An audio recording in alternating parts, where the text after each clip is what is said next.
Hey YouTubers, Alleged Adventures here in a sunny late afternoon. Summer's finally starting to get here, and I've got a few packages in the mail and a local pickup. We'll just go with some of the packages. So I have a small package from Japan. It's just a little option that I won, supplementary to one of the retro computers that I got recently. So we have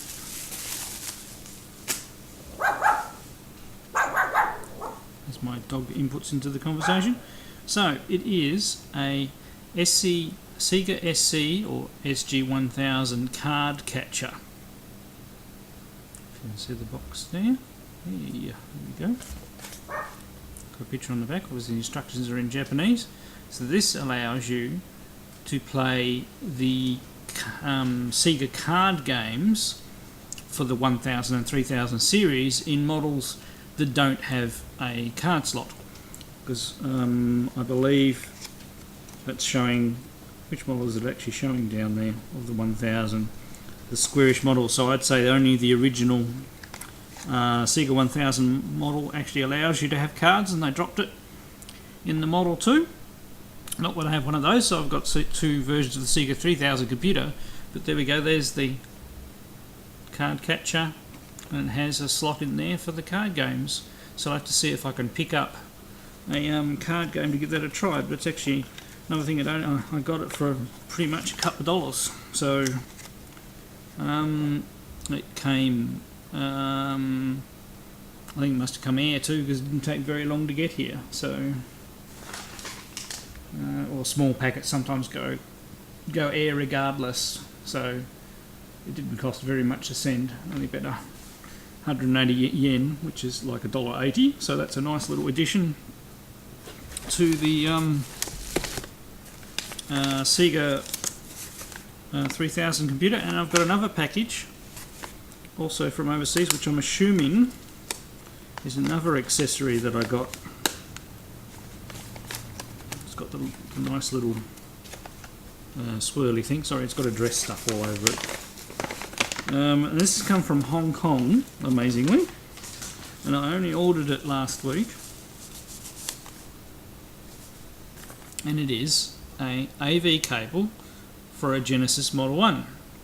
Most importantly, it's the cable that works not only in Sega Master Systems and Sega Genesis Model 1s, but it also works in the Sega SC3000 computer. So that way I can have the Sega SC3000 computer set up with its own cable.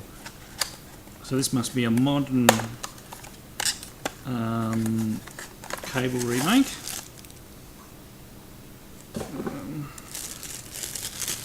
Not worth keeping the box from. Just open that up. And then we have the standard connector, video and your mono audio. So for capture, just got to use a double adapter on there. So that's another accessory for the SC3000, which I'm going to do more with. Now, before we open any more packages, I'll also go to the local pickup. I actually found a Sega Mega Drive Genesis game and a shoot 'em up in a local cash converters, and it's the game Airbusters.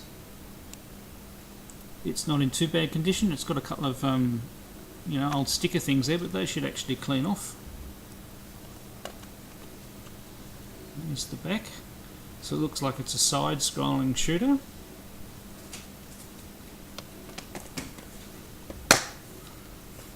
No manual, but the cartridge looks in excellent condition. And I've actually played a new shooter for the Sega Mega Drive Genesis for quite some time, so I'll be interested to see how we go with that one. So another great game for the shoot 'em up collection there. I've got two packages here. I've taken the outer off this one. The person has been extremely careful wrapping this. Now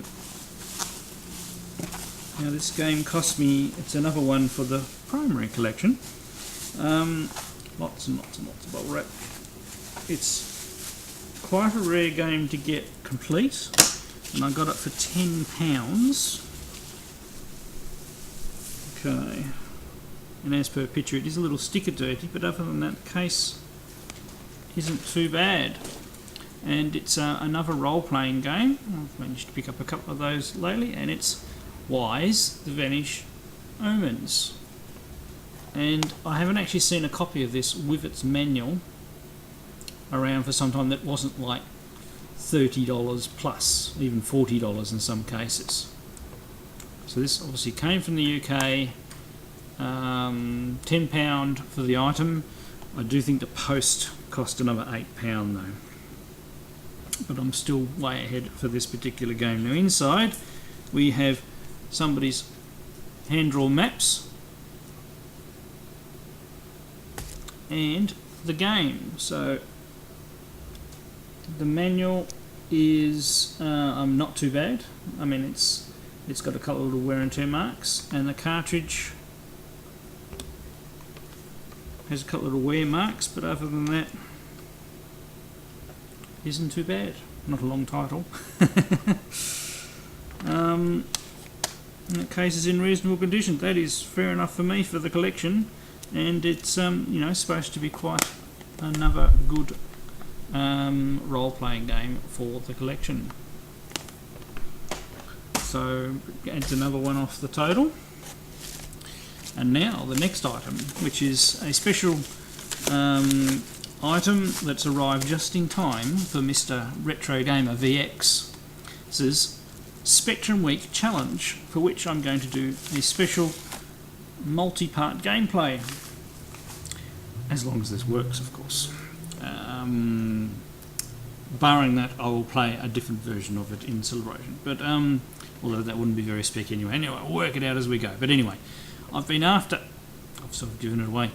I am sort of sub-collecting this game across many systems because I love it, and I played it to death back in the day, mainly on the MSX version, which I no longer have a real copy of, and then later the Atari ST, which I have the box and don't have the original disc for. So I don't have any real copies of this until now, and I've managed to get the Spectrum 48K version of Elite, the nice boxed version. It's not too bad.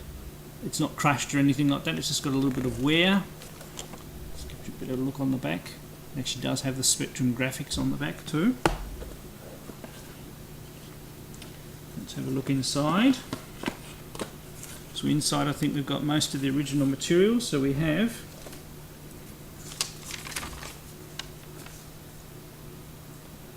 a lens lock, copy protection thing, and instructions on how to use it. I do hope the lens lock's in here.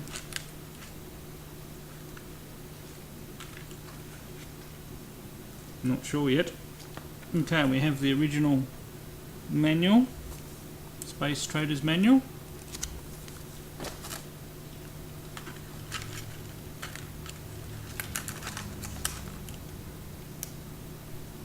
Lots of little pieces of paper. Oh, I see.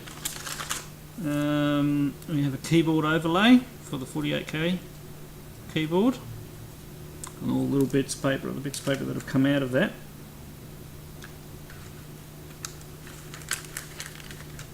For some reason we have a blank, or it was a blank, WHC Smith C15 cassette that seems to have Saberwolf, and I don't know if you can read that, my hand's going to be in the way anyway. Harrier attack on the other side, and we have Spectrum 48 there, so it works on both machines. Elite on tape, but we don't have the lens lock. This shall be an interesting challenge to see whether I can get past the copy protection on this, but it is an original copy, so it's nice to have, and I'll have to do some reading up on how to get past the lens lock. So I wasn't going to do a demo for this video anyway, because I want to do it in the Spectrum Week Challenge, but I'll keep you posted on how I go. Alright, let's go do a gameplay of Wise and Airbuster, and I'll catch you all later. Here we go with Airbuster on the Mega Drive Genesis.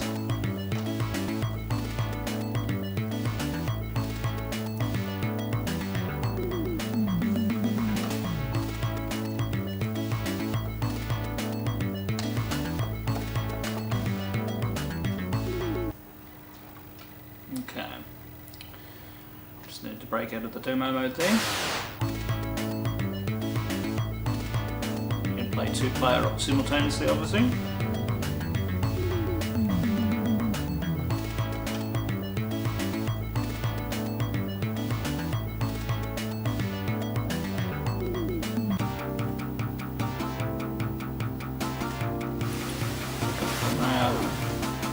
Ship.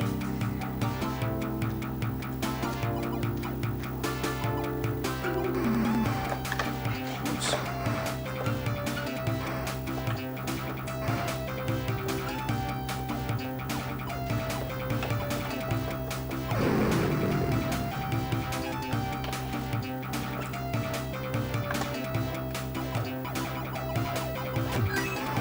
Okay, my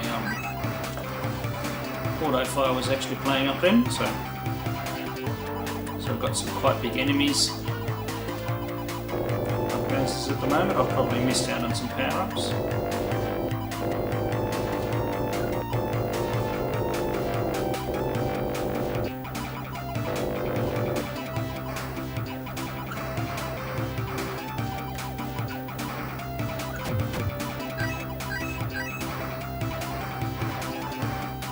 Whoops.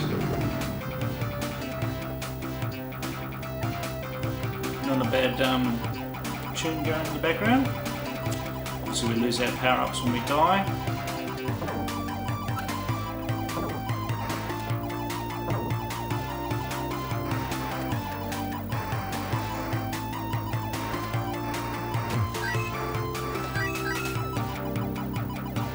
Okay, we've got a bit of a add-on craft now.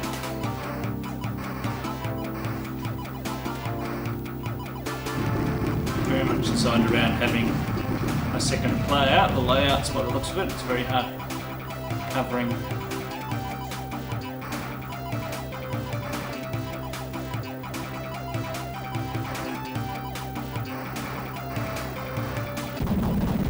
Oop, I'm coming to a boss, which could be bad considering we're not powered up very much.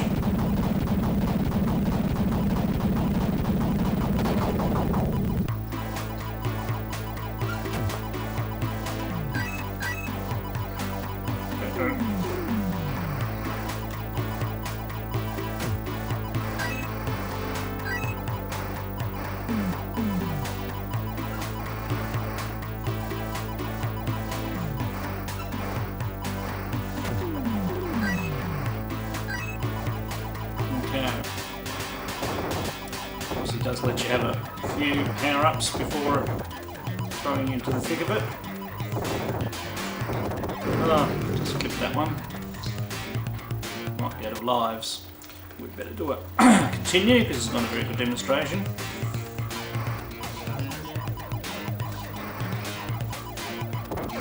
Oh, what the?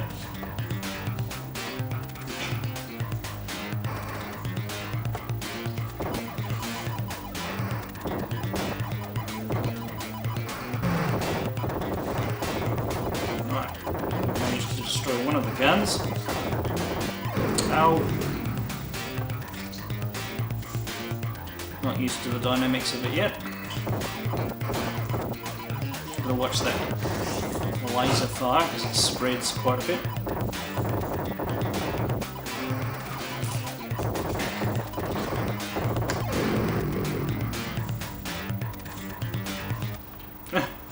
Continue again. I think I should check whether we have any sort of bomb.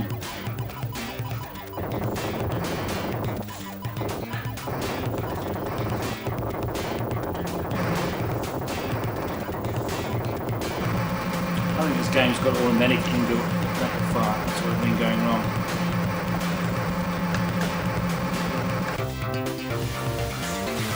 And we seem to have a weapon charge as well, so I might be doing the wrong thing by turning on my auto fire. Let's go in for another stage.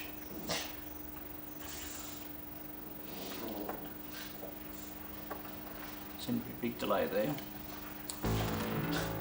Okay.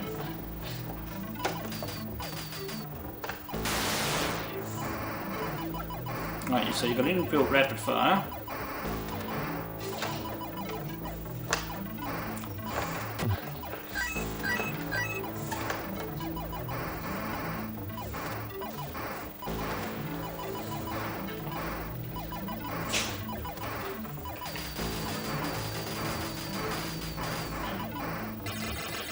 Oops, I should have seen that coming.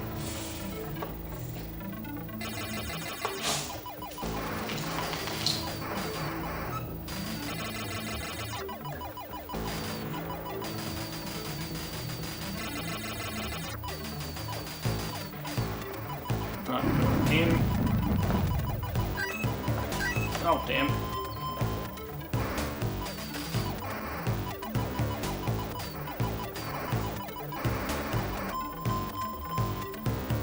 Okay, so now we have a pathway challenge sort of section.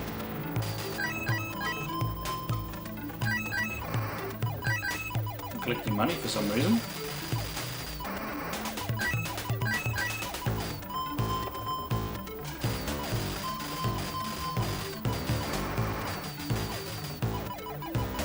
Alright, so just slow down, back into a more normal. So, need more practice obviously to figure out what the different weapon power-ups are.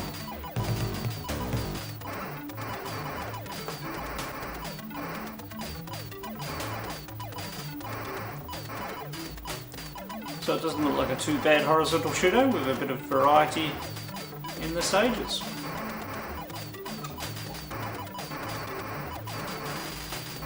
Let's see if I can maybe make it up to the next boss.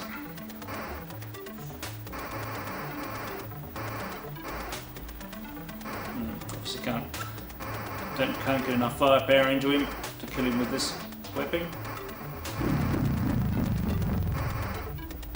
I do love the deep bass sound effects on the Mega Drive Genesis. Oops.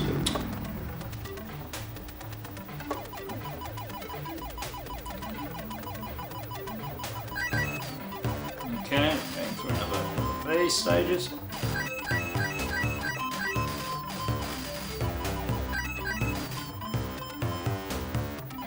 Oops. Alright, that'll do for the moment. We'll move on to the next game. Here we go with Wise the Vanish Omens on the Master System. Quite a colourful opening screen there.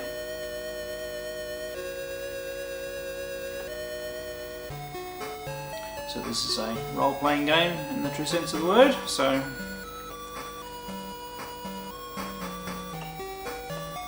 right.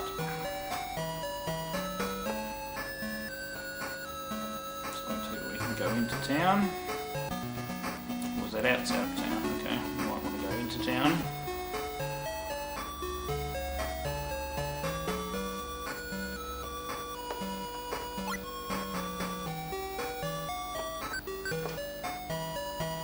Right, so we have no equipment at the moment.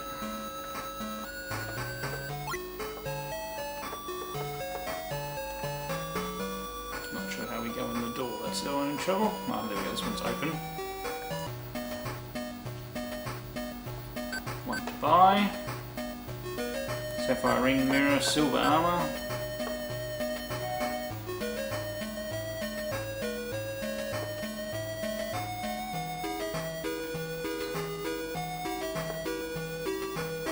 Okay, so we do actually have some money.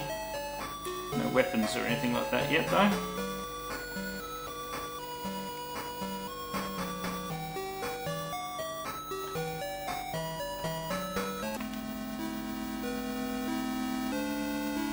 Arm myself.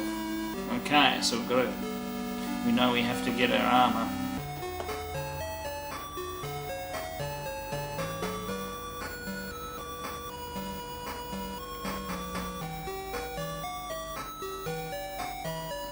So quite a big town.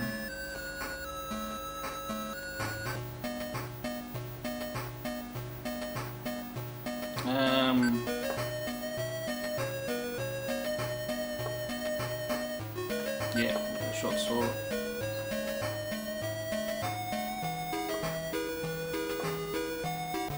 So, we have a sword. So I'll go back and see. Oop.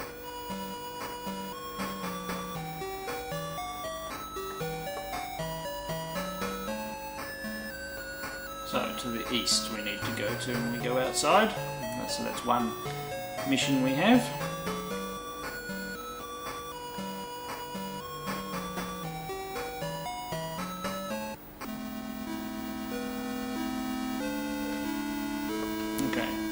think I've armed myself.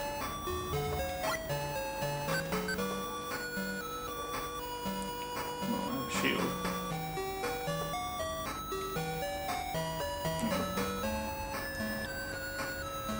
Yeah, so maybe I'm supposed to find armour as well, eh? Anyway, we shall tempt fate and go outside. There's one more building here we haven't been to.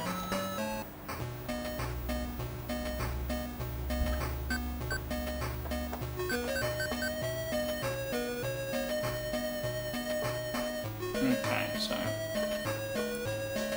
we're pretty stuck. I suppose that's the same one that we had before.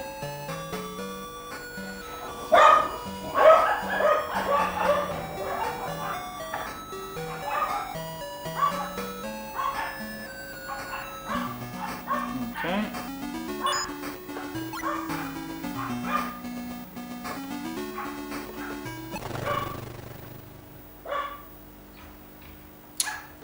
Okay. Obviously I need to learn a little bit more about my sword and things like that. But as you can see, it is an adventure game, role-playing game with a lot of story in it to get really into, and quite nice graphics. And I do have a pile of these RPGs to play now, and I'm looking forward to playing this one. I'm also looking out for these games on the PC Engine, because now I have the ROM player card. Once I get them, I'll be able to get the translated ones, because that's the trouble with PC Engine games. If they're in Japanese, you're a bit stuck. Alright, so I hope you liked this quick look at this game, and I'll catch you all next time.